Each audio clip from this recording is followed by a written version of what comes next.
حضور علیہ السلام نے 13 سال جو مکہ کے اندر اعلان نبوت کے بعد گزارے وہ انتہائی نامساعد حالات تھے.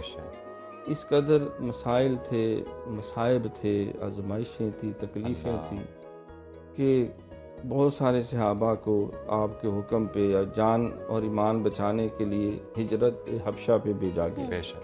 وہ حبشہ چلے گئے.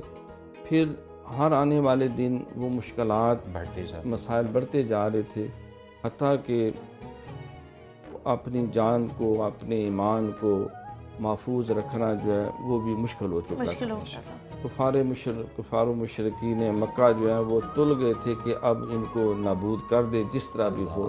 اتنی شدید سازشیں تھیں. تو اللہ کے حکم سے حضور علیہ السلام نے صحابہ کو ہجرت مدینہ کا اذن دے دیا، اور خود بھی آپ سیدنا صدیق اکبر رضی اللہ تعالیٰ کے ساتھ رات کی تاریکی میں آپ ہجرت فرما گئے.